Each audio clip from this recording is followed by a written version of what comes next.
Hi viewers, இன்றைக்கி வீடியோவில் ஒரு அருமையான சௌ கடையல் செய்ய போகிறோம். சௌ காய் கடையல் வாங்க எப்படி பண்ணுறது பார்க்கலாம்.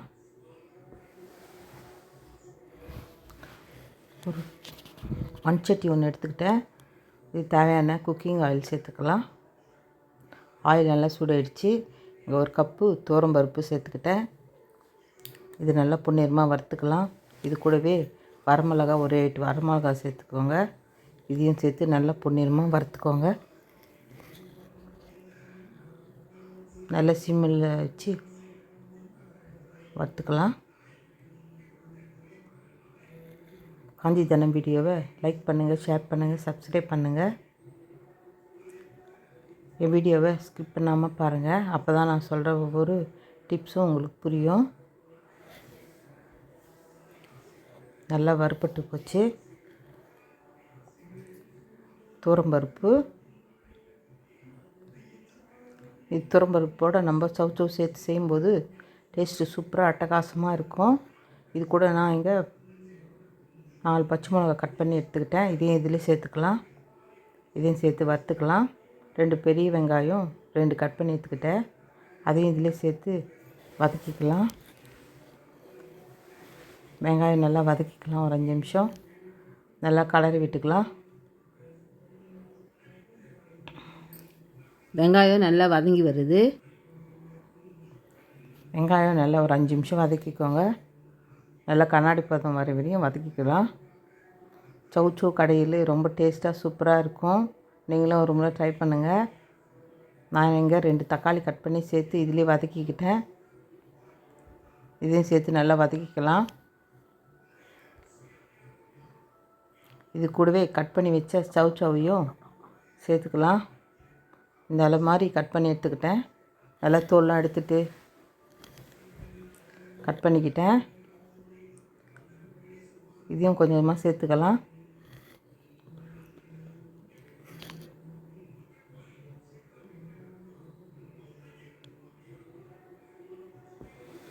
நல்லா கலரி விட்டுக்கலாம். இப்போது மேலே கீழே நல்லா கலரி விட்டு ஒரு 10 நிமிஷம் நல்லா வதக்கிக்கலாம். சௌவை இது மாதிரி வதக்கி பண்ணும்போது டேஸ்ட்டு சூப்பராக இருக்கும். சுவை அருமையாக இருக்கும். இது மாதிரி வதக்கிக்கோங்க. லோ ஃப்ளேமில் ஹை ஃப்ளேமில் மாற்றி மாற்றி வச்சு வதக்கிக்கோங்க.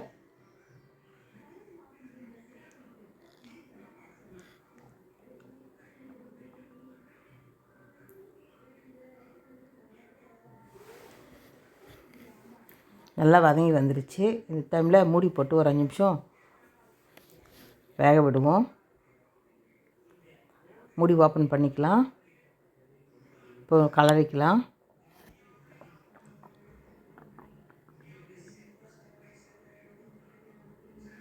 இந்த டைமில் நம்ம தேவையான தண்ணி சேர்த்துக்கலாம். தண்ணி சேர்த்து நல்லா வேக விடுவோம் 10 நிமிஷம். நான் இங்கே ஒரு டம்ளர் தண்ணி சேர்த்துக்கிட்டேன். இது நல்லா கலரி விட்டுக்கலாம்.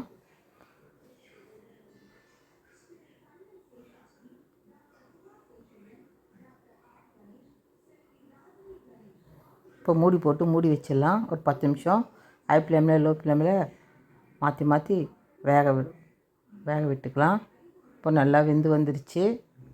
பாருங்கள், இந்த மாதிரி இருக்குது. நல்லா வெந்துடுச்சு. காய் பருப்பு எல்லாமே நல்லா வெந்து வந்துடுச்சு.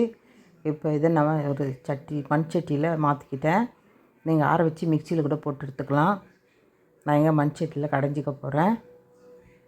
நீங்கள் ஆற வச்சு மிக்சியில் ஒரு 2-3 பல்ஸ் விட்டு எடுத்துக்கோங்க. நான் மத்து வச்சு இதை நல்லா கடைய போகிறேன். நான் இதுக்கு களி சேர்த்துக்கிட்டேன். நீங்கள் சப்பாத்தி, இட்லி, தோசை எல்லாத்துக்குமே சூப்பராக இருக்கும்.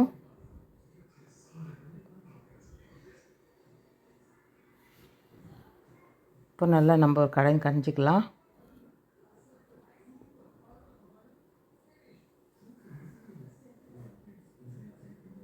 நல்லா மசிச்சுக்கிட்டேன். இப்போது ஒரு கடாய் வச்சுக்கலாம். ஸ்டவ் மேலே தேவையான ஆயில் ஊற்றிக்கலாம். எண்ணெய் நல்லா சூடாயிடுச்சு. கடுகு சேர்த்துக்கலாம். வெந்தயம் சேர்த்துக்கலாம். சீரகம் சேர்த்துக்கலாம். ஒரு 1/4 ஸ்பூனு, எல்லாமே 1/4 ஸ்பூன் சேர்த்துக்கிட்டேன்.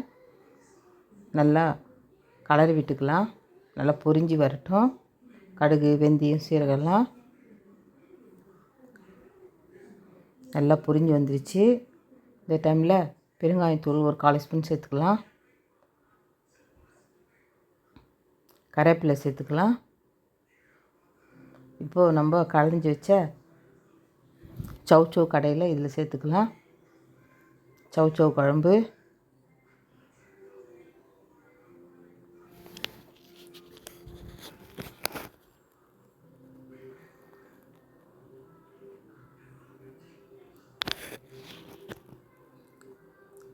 எல்லாமே சேர்த்து நல்லா கலரிக்கலாம்.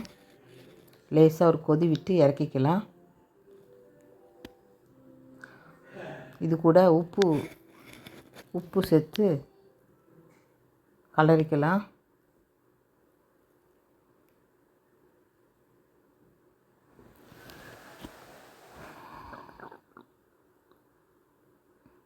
தேவையான தண்ணி சேர்த்துக்கோங்க.